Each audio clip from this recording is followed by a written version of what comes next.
Coming up on After the Whistle, high school spring sports are just getting started. Plus, a former Lady Lion returns home as the new head coach. And a look at Penn State men's hockey gearing up for their start of the NCAA tournament. We are absolutely thrilled to be in the tournament. Hello and welcome back to After the Whistle. Our crews traveled around the area to bring you coverage of high school lacrosse, softball, tennis, and more. I'm Clara Slowinski. And I'm Elliot Insko. And we have the latest on Penn State football spring practices. All that and more coming up on After the Whistle.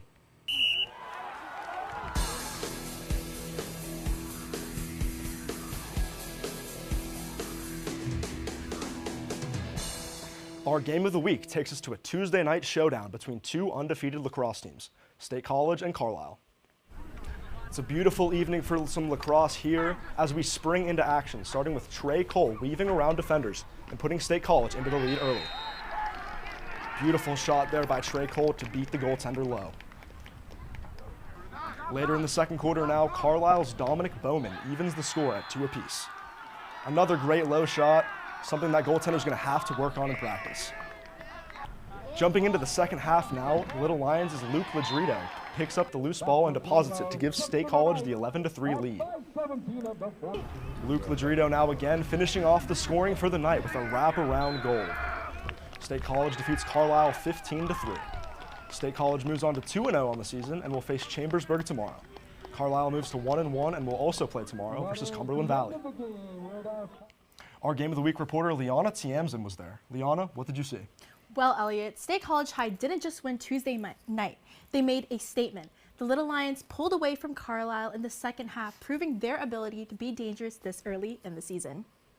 State College High held their second game in the season against Carlisle at home, and both teams were looking to make a statement. Their dominant win against Carlisle sets us up an important early season test and a chance for the Little Lions to prove that their ability to get the ball rolling translates into a continued success. Tonight, the State College Little Lions face against Carlisle in a very dominating second half, with 3 different players with 3 different hat tricks. The beginning of the game, Carlisle showed their A game and presented a challenge and saw their opportunity. While Trey Combs and Reese Tyson each both put up 2 on the board, Carlisle, Jack Shope, and Dominic Bowman fight back and also earn 2 goals for their team. The first half of the Little Lions saw their pace. With only 4 up on the board, Carlisle finding cracks through State College's defensive structure. But everything changed the start of the second half as State College put on a dominant 3-player performance to jumpstart their attacking again. Grant turned it on in the second half with the face-offs, and then our offense just, like we talk about, tempo and pace all the time, and I think they got settled in and started taking some good shots. Trey Combs and Reese Tyson continued to set the tone offensively by adding a collective 5 points. We were all playing really tight, so we just all came together and just said relax. Luke Ladrito shows up and shows how it's done in the second half as he puts up 6 on the board. Just readjusting at halftime and then bring up the tempo to move quicker. Carlisle struggles to keep up with the momentum and only scores 1 more goal in the rest of the game. By the end of the whistle, what once looked competitive ended in a commanding 15-3 win. State College's energy was electric, but now the question is, can they keep it going and stay undefeated? Back to you, Clara. We look to Altoona's field house as the Mountain Lions host the Chambersburg Trojans on the volleyball court. Altoona's getting ready to go. They're getting hype. In the first set, a bump over to Maxwell Kuhn tips it over out of Carter Blau's reach, but Chambersburg starts off with the lead. The Trojans would bring tough defense. Chris Manea's single block denies this attempt. Altoona would switch the script though, with Chambersburg unable to get this set point. Moving over to set 2, Chambersburg Joe Allen would serve a spunk with 2 service aces in a row. Huge for those servers. Just a huge serve there. But once again, it wouldn't be enough. A long drive by Kuhn would send the Trojans scrambling. Altoona wins set 2, 25-21. Chambersburg would take set 3, but Altoona would go on for the 3-1 victory. Chambersburg will be back home tomorrow against Central Dauphin East, while Altoona will be away at State College. With our first ever tennis highlights, we are headed to the courts as the boys team for Lower Dauphin takes on State College. Starting lineups commence here at center court before the matches. The teams are shaking hands and getting ready to play. Starting with doubles here, State College's Jude Cessna serves. Lower Dauphin rallies it back. Jude again, but Ian Lane with the quick reflexes earning the point. On court 2 for singles, Eric Liu and Riley Beer make it look easy, sending the ball back and forth. Beers hits it too short, and Liu scrambles to get there in time, and he does. But it is Beers who sends it out of bounds. Anthony Bruno serving to Evan Zhang now, who anticipates a close rally and plays D. But Bruno will slam it to the back of the court, securing the point. Staying with these same singles, Zhang with the serve and rally until Bruno has the flea flick of the racket, making Zhang run to get it. Now it's just back and forth until Bruno puts the nail in the coffin. What a play there. State College would win 2 out of the 3 singles matches and sweep the doubles. They continue their undefeated season. Coming up, we'll have highlights from baseball and softball as the weather is getting warmer. But first, some scores from around District 6.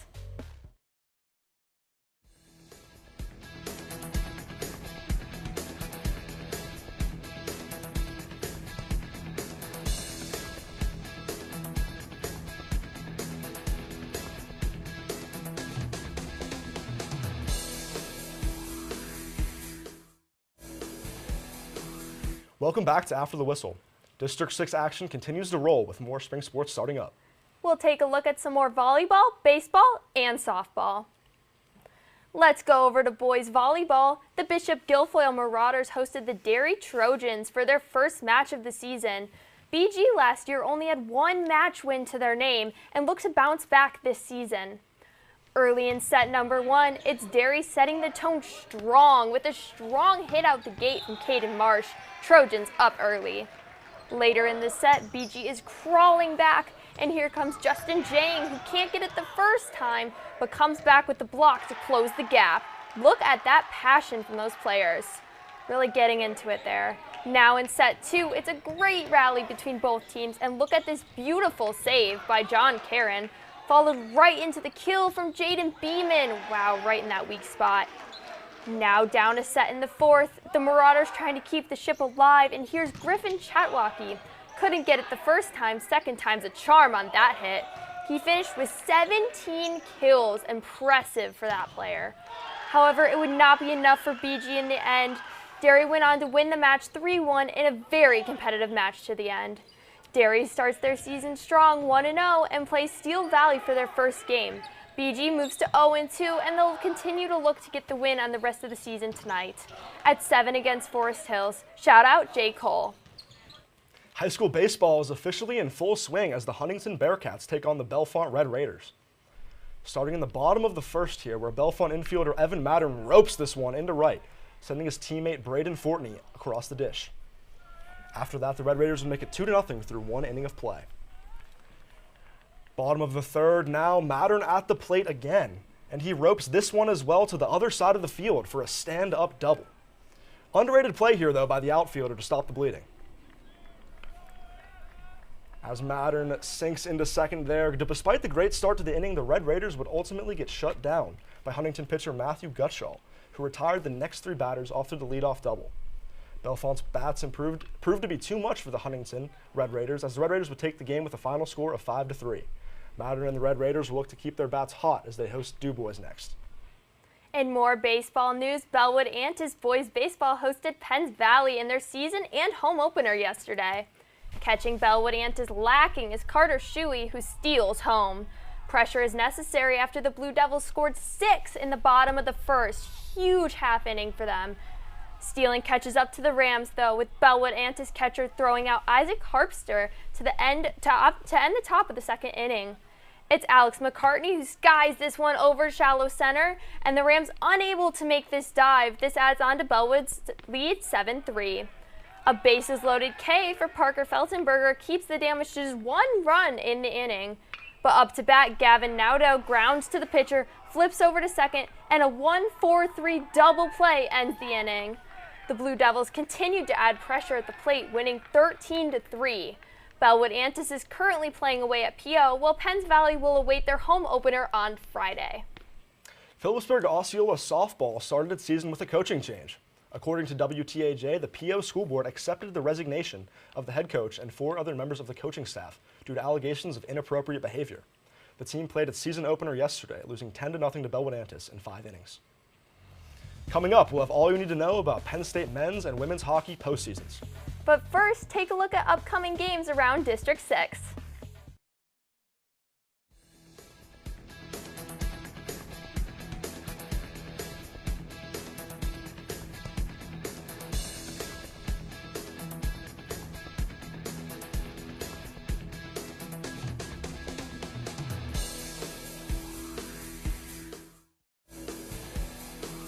Nittany Lion fans have had a lot of excitement as the spring seasons are just getting started. And the winter seasons are ending. With one Frozen Four ending, another is on the horizon. Penn State men's volleyball or hockey clinched their NCAA post-of-season appearance as they look to face Minnesota Duluth on Friday. Our reporter Kennedy Rivers is at PIAA Ice Arena with the report. Thanks, Clara. This Nittany Lion team has been able to overcome so much adversity with losing key players due to injury, just like Charlie Serrato.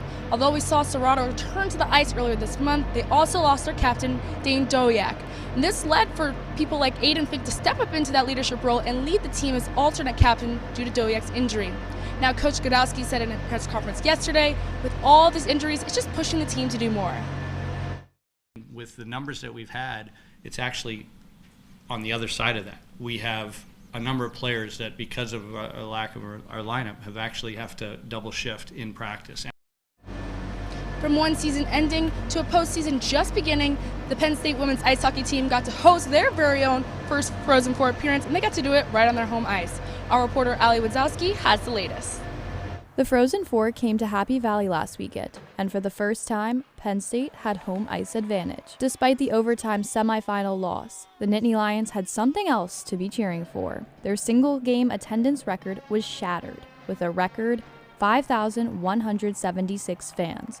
This was well over 3,000 more than their last. It wasn't just about the wins on the score sheet or the points, but we grew women's hockey in Hockey Valley. And the Frozen Four isn't the first time that the team set their attendance record this season. The Beaver Stadium game set it first, with a total of 1,838 fans. With the attendance record for the women's Frozen Four being broken right behind me, the effects go well beyond just filling the seats for both the teams inside as well as the league as a whole. For the team, it was louder, communication was harder, and the atmosphere was like nothing they've ever seen before. But it also meant more ticket sales, vendor revenue, and press.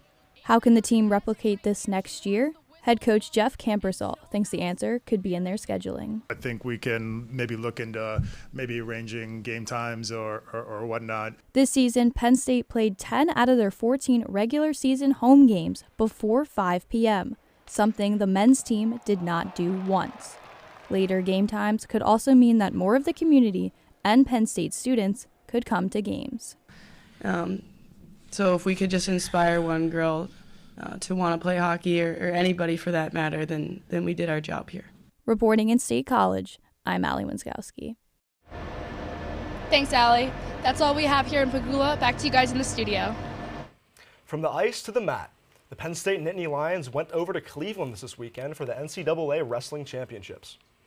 The blue and white finished the tournament with 4 champions. Mitchell Messenbrink and Levi Haynes both won their second individual titles, and Josh Barr and Luke Livedall both won their first, with all 4 Nittany Lions finishing their season undefeated. Penn State won their 5th consecutive national championship and broke their team record they broke last year, scoring 181.5 points. It's day 2 of spring football practice, and yesterday, head coach Matt Campbell had his press conference to open the spring practice season. He says the transition period for coaches, families, and players has been a lot, but he's happy with how much progress has been made. It's been a whirlwind, but it's been a really great whirlwind, and I feel like we continue to push forward, which has been positive. On the court, the Penn State women's basketball team officially has a new coach. Former Lady Lion Tanisha Wright was introduced as the 7th head coach in program history on Monday. She graduated from Penn State in 2005 after going to 4 NCAA tournaments and also playing at 19 years in the WNBA before getting into coaching. Wright takes over for Carolyn Keeger, who was fired after 7 seasons, and says her experience as head coach of the Atlanta Dream will help her in a new role.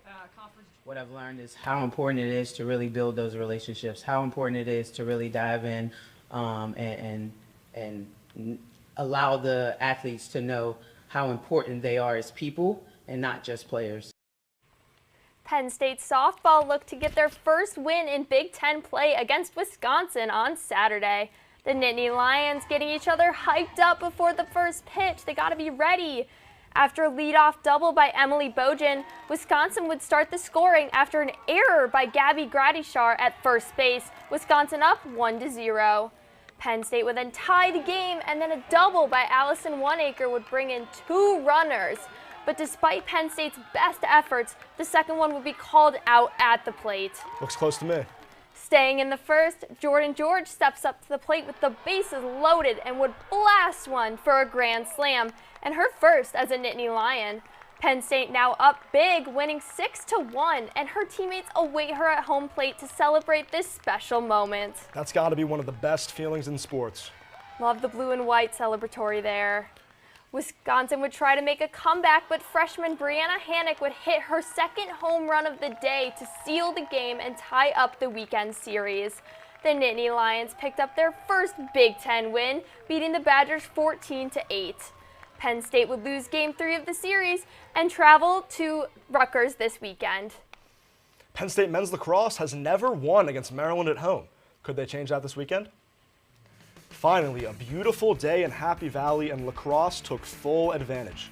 Already up 1-0, John Jude Considine joins the action as he finds the ground ball after his shot was blocked and goes to goal. Penn State now up 2-0 in the first quarter.